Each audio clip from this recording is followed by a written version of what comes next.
بسم اللہ الرحمن الرحیم۔ السلام علیکم ورحمۃ اللہ وبرکاتہ۔ حضور نبی کریم صلی اللہ علیہ وآلہ وسلم کا حسن و جمال ایسا بے مثال تھا کہ جو دیکھتا دیکھتا ہی رہ جاتا۔ چہرہ مصطفیٰ صلی اللہ علیہ وآلہ وسلم کو دیکھ کر صحابہ کرام عشق رسول میں ایسے خود رفتہ ہوتے کہ کوئی چاند سے تشبیہ دیتا۔ تو کسی صحابی کے نزدیک آپ صلی اللہ علیہ وآلہ وسلم کا رخ زیبا چاند سے بھی بڑھ کر حسین ہوتا۔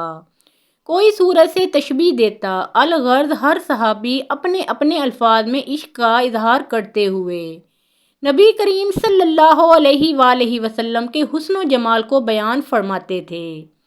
حضرت عائشہ صدیقہ رضی اللہ تعالی عنہا بیان کرتی ہیں، میں چرخہ کاٹ رہی تھی اور رسول اللہ صلی اللہ علیہ وآلہ وسلم میرے سامنے بیٹھے اپنے جوتے کو پیوند لگا رہے تھے۔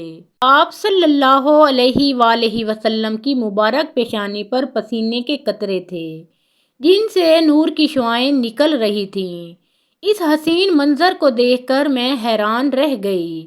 نبی کریم صلی اللہ علیہ وآلہ وسلم نے مجھے حیرت میں دیکھا تو فرمایا، کیوں حیران ہو رہی ہو؟ میں نے کہا، آپ صلی اللہ علیہ وآلہ وسلم کی پیشانی پر پسینے کے قطرے ہیں جن سے نور کی شعاعیں نکل رہی ہیں۔ اگر عرب کا مشہور شاعر ابو کبیر ہذلی آپ کو اس حالت میں دیکھ لیتا تو یقین کر لیتا کہ اس کے اس شعر کے مصداق آپ صلی اللہ علیہ وآلہ وسلم ہیں۔ بس جب تم اس کے چمکتے چہرے پر نظر ڈالے گا تو تجھے اس کے رخساروں کی چمک یوں معلوم ہوگی جیسے برستے بادلوں میں بجلی کوند جائے۔ حضرت عائشہ رضی اللہ تعالی عنہا فرماتی ہیں، یہ سن کر نبی کریم صلی اللہ علیہ وآلہ وسلم کھڑے ہوئے اور میری پیشانی پر بوسہ دیا اور فرمایا، اے عائشہ، جس طرح تو نے آج مجھے خوش کیا ہے اس سے بڑھ کر اللہ تعالیٰ تجھے خوشیاں عطا فرمائے۔ حضرت امام زرقانی رحمۃ اللہ علیہ نے ایک واقعہ لکھا ہے کہ ایک دن حضور صلی اللہ علیہ وآلہ وسلم سیر کرتے کرتے مدینہ منورہ سے باہر تشریف لے گئے۔ وہاں ایک قافلے نے پڑاؤ کیا ہوا تھا اور ان کے اونٹ چر رہے تھے۔ آپ صلی اللہ علیہ وآلہ وسلم نے اونٹ دیکھے تو ایک سرخ رنگ کا اونٹ آپ صلی اللہ علیہ وآلہ وسلم کو پسند آ گیا۔ تو آپ صلی اللہ علیہ وآلہ وسلم نے قافلے والوں سے پوچھا، اس اونٹ کو بیچتے ہو؟ انہوں نے بیچنا تھا یا نہیں بیچنا تھا، لیکن حضور صلی اللہ علیہ وآلہ وسلم کو دیکھ کر کہا، جی بیچتے ہیں۔ فرمایا، کتنے کا؟ انہوں نے کہا، اتنے کا، اور سودا طے ہو گیا۔ آپ صلی اللہ علیہ وآلہ وسلم نے فرمایا کہ میں کوئی تاجرانہ غرض سے تو نہیں آیا تھا کہ میں قیمت ساتھ لے کر آتا، میں تو سیر کرتا ہوا ادھر آ نکلا اور تمہارا اونٹ مجھے پسند آ گیا اور میں نے اس کا سودا کر لیا۔ ایسا کرو کہ اونٹ مجھے دے دو اور میں شہر جا کر اس اونٹ کی قیمت تمہیں بھیج دیتا ہوں۔ انہوں نے کہا کہ ہمیں منظور ہے۔ حضور صلی اللہ علیہ وآلہ وسلم نے اونٹ پکڑا اور چل دیے۔ جب تک حضور صلی اللہ علیہ وآلہ وسلم نظر آتے رہے وہ دیکھتے رہے، جب نظروں سے اوجھل ہو گئے تو دل پر ہاتھ رکھ کر بیٹھ گئے۔ تھوڑی دیر کے بعد سکتے سے جب باہر آئے تو ایک دوسرے سے پوچھنے لگے کہ یار، یہ شخص جو اونٹ ادھار لے گیا اس کا پتہ پوچھا تھا کسی نے؟ جب کسی کو نقد سودا دیا جائے تو اس کا اتا پتہ پوچھنے کی بھی ضرورت نہیں ہوتی، اور جب کسی کو ادھار دیں تو یا تو آپ اسے جانتے ہوں یا درمیان میں کوئی ضامن ہو یا کوئی چیز گروی رکھی جاتی ہے۔ اور کہا، ایک شخص آیا، تم نے اس کو اونٹ دے دیا اور اس کا پتہ بھی نہیں پوچھا، اس نے کوئی درمیان میں ضامن بھی نہیں دیا، تم نے کوئی چیز بھی گروی نہیں رکھی اس کی، تو یار تم سب کی عقل پہ پردہ آ گیا۔ اتنا قیمتی اونٹ ہم نے دے دیا اور اس کا پتہ بھی نہیں پوچھا، کوئی پتہ ہی پوچھ لیتا، کسی کو ہوش نہ رہا۔ ایک نے کہا، یار جب وہ باتیں کرتا تھا تو منہ سے پھول جھڑتے تھے، میں تو بس یہی دیکھتا رہ گیا۔ دوسرے نے کہا، یار میں اس کی مسکراہٹ کو ہی دیکھتا رہ گیا۔ تیسرے نے کہا کہ یار میں تو اس کی آنکھیں ہی دیکھتا رہ گیا۔ وہ کہنے لگے جو بھی ہوا ہم اس کے حسن میں کھو گئے اور وہ اپنے حسن کا جادو جگا کے قیمتی اونٹ ہم سے ہتھیا کر لے گیا۔ امام زرقانی رحمۃ اللہ علیہ لکھتے ہیں کہ جب انہوں نے یہ کہا کہ قیمتی اونٹ ہتھیا کر لے گیا تو اب تک خاموش بیٹھی خیمے کے پردے کی اونٹ میں قافلے کے سردار کی بیوی نے خیمے کا پردہ سرکایا اور ان سے مخاطب ہو کر بولی، خبردار اس کے خلاف کوئی بات کی تو اگر وہ قیمت نہ دینے آیا تو مجھ سے لے لینا، میں اس کی ضامن ہوں۔ انہوں نے کہا کہ اچھا تم اسے جانتی ہے؟ کہا واللہ میں اسے نہیں جانتی۔ تو کہا پھر ضمانت کیسے دے رہی ہو؟ کہا جب تم سودا کر رہے تھے تو خیمے کی اوٹ سے میں نے اس کا چہرہ دیکھا تھا، اور جس کا چہرہ اتنا پیارا ہو وہ جھوٹ بول ہی نہیں سکتا۔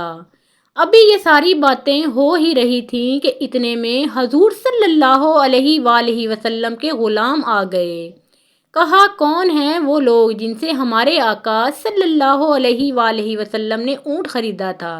انہوں نے کہا جی ہم لوگ ہیں۔ کہا یہ حضور صلی اللہ علیہ وآلہ وسلم نے کھجوریں تمہاری ضیافت کے لیے بھیجی ہیں اور یہ تمہاری قیمت ہے۔ انہوں نے کہا قیمت بعد میں دینا، ہم تو خود بک گئے ہیں، ہمیں پہلے یہ بتاؤ کہ وہ رہتے کہاں ہیں؟ تو انہوں نے کہا کہ وہ سامنے جو کھجوروں کے جھنڈ ہیں یہی ڈیرے ہیں ہمارے آقا صلی اللہ علیہ وآلہ وسلم کے۔ وہ عورت پکار اٹھی کہ دیکھا یہ شخص جتنا صورت کا حسین تھا سیرت کا بھی اتنا ہی حسین نکلا۔ امام زرقانی رحمۃ اللہ علیہ لکھتے ہیں کہ اس قبیلے کا نام وفد طارق تھا۔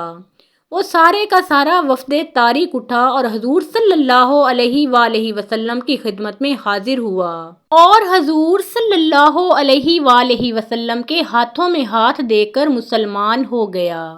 حضرت ام معبد خزائیہ رضی اللہ تعالی عنہا ایک بدوی خاتون تھیں جنہوں نے صحرا میں خیمہ لگا رکھا تھا۔ ان کے شوہر حضرت ابو معبد رضی اللہ تعالی عنہ بھی وہیں تھے۔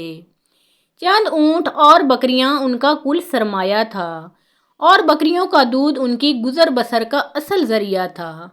سرور کائنات صلی اللہ علیہ وآلہ وسلم ہجرت کے موقع پر ان کے خیمے کے آگے سے گزرے تو چند لمحے وہاں بھی قیام فرمایا۔ آپ صلی اللہ علیہ وآلہ وسلم کے چند ارشادات سن کر حضرت ام معبد نہایت متاثر ہوئیں۔ اس وقت ان کے شوہر خیمے میں موجود نہ تھے۔ وہ آئے تو خالی برتنوں کو دیکھ کر دودھ سے بھرے ہوئے پایا اور ام معبد سے پوچھا یہ دودھ کہاں سے آیا؟ انہوں نے جواب دیا ایک شخص کی برکت کا نتیجہ ہے جو ابھی ادھر سے گزرا ہے۔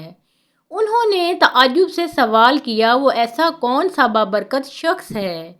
ذرا اس کے بارے میں کچھ بیان تو کرو۔ اس پر ام معبد نے زبان کو حرکت دی اور آپ صلی اللہ علیہ وآلہ وسلم کے بارے میں چند لمحوں میں جو کچھ بھی معلوم ہو سکا تھا اس طرح بیان کرنا شروع کیا۔ فصاحت و بلاغت کا دریا بہا دیا۔ انہوں نے اپنے مافی الضمیر کا پوری روانی سے اظہار کیا۔ الفاظ نہایت جچے تلے اور ادب و احترام کے سانچے میں ڈھلے ہوئے تھے۔ ان عربی الفاظ کا ترجمہ ملاحظہ ہو۔ میں نے ایک معزز شخص کو دیکھا جن کی نفاست نمایاں، چہرہ روشن اور خلق و بناوٹ میں حسن، نہ موٹاپے کا عیب نہ دبلاپے کا نقص، خوش روح خوبصورت، آنکھیں کشادہ اور سیاہ، پلکیں لمبی، آواز میں کھنک، گردن سراہی دار، داڑھی گھنی بھویں کماندار اور جٹی ہوئی، خاموشی میں وقار کا مجسمہ، گفتگو میں صفائی اور دلکشی، سراپا حسن، جمال میں یگانہ روزگار۔ دور سے دیکھو تو حسین ترین، قریب سے دیکھو تو شیریں ترین بھی اور جمیل ترین بھی، بات چیت میں مٹھاس، نہ زیادہ باتیں کریں اور نہ ضرورت کے وقت خاموش رہیں۔ گفتگو اس انداز کی جیسے پروئے ہوئے موتی۔ اگر دو شاخوں کے درمیان ایک شاخ ہو تو وہ دیکھنے میں ان تینوں شاخوں سے زیادہ تر و تازہ دکھائی دیں، قدر و قیمت میں سب سے بہتر نظر آئیں۔ ان کے کچھ جانثار بھی ساتھ تھے جو انہیں گھیرے ہوئے تھے۔ وہ بولتے تو سب خاموش ہو جاتے تھے، کوئی حکم دیتے تو اس کی تعمیل کے لیے ٹوٹ پڑتے تھے۔ ابو محبت بولے، خدا کی قسم یہ شخص وہی قریشی معلوم ہوتے ہیں جن کا ذکر میں مکہ میں سن چکا ہوں۔ میں ارادہ کر چکا ہوں کہ ان کی صحبت کا شرف حاصل کروں۔ اگر کوئی ذریعہ میسر آیا تو ضرور ان کی خدمت میں حاضری دوں گا۔ یہ عرب کی ایک بدوی خاتون کا انداز بیان ہے جس میں نبی کریم صلی اللہ علیہ وآلہ وسلم کے حلیہ مبارک اور سراپا کی تصویر کشی کی گئی ہے۔